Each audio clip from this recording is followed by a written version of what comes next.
When Brent's 3 gravity-based structures were built in the 1970s, there was no pipeline in the North Sea that could export oil or gas to shore. So the GBS were constructed with cells at their bases to temporarily store oil before it was offloaded into tankers. So this is a model of the Brent Delta gravity-based structure. You can see at the bottom there are 16 storage cells, and this is a cross-section through one of these 16 cells. It's a reinforced concrete structure. The concrete is around 1 metre thick. There are 64 cells across the whole field. Each is 60 metres high and 20 metres in diameter. Before Shell could recommend a method of decommissioning, the team needed to investigate their contents. When we set up this project back in 2006, one of the really big challenges we had right from the outset was to be able to get into the cells and sample them. So that's taken us several different attempts, and in the summer of 2014 we actually got into the cells on Brent Delta. We drilled through the concrete at the top of 3 of the cells and lowered a series of liquid sampling and sediment sampling tools all the way down so that we could capture physical samples. An unlikely partnership also helped the team better understand what it was dealing with. This is a Sonar Sphere, which we developed in conjunction with NASA. And what we were able to do with this is to put it down through cell fill lines and into the storage cells. And on the front we have a small sonar, which is what we used to characterise the volume of sediment that was in the base of one of the cells. The sampling and sonar revealed there was about 4 metres of sediment in 42 of the cells. This material was independently analysed. The samples for the sediment certainly showed that the material was more benign than we thought. The cell's contents were revealed to be 25% oil, 25% sand and 50% water. To all intents and purposes, it's relatively understood and biodegradable. Shell recognised people's interest in the cell contents, so it set up a task group of interested parties, including academics, scientists and environmental organisations.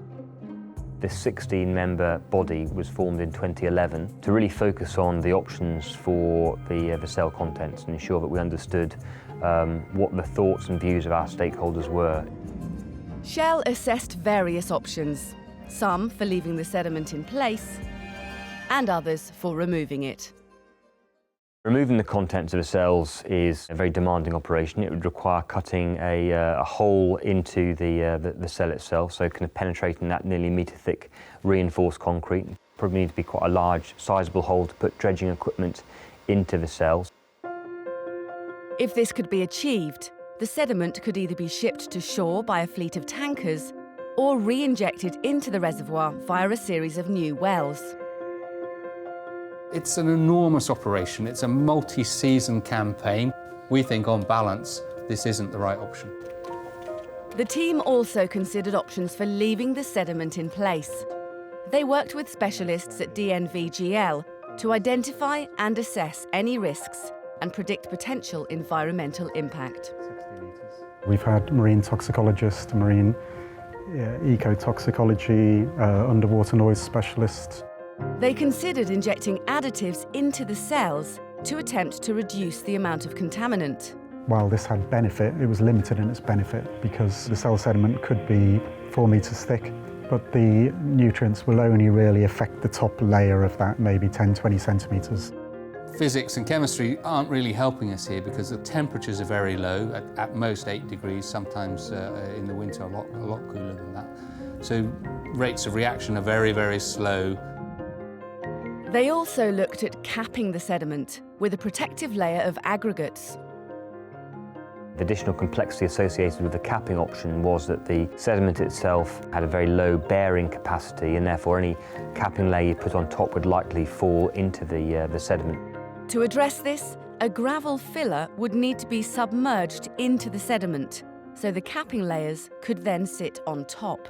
Cumulatively, we're talking about an enormous volume of material, transferring that all offshore, gravel and then sand, and then putting that in each cell. So all of that requires a large fleet of vessels, multi-year campaign, all the associated hazards of doing that, to risk to people, environmental footprint, etc., etc. Specialists predict that when the cells eventually degrade and sediment is released, any effects will only impact the local environment. So Shell recommends leaving the cell contents undisturbed. It sounds slightly counterintuitive, but on balance it makes more sense to leave the sediment to degrade naturally as it is entombed within the cells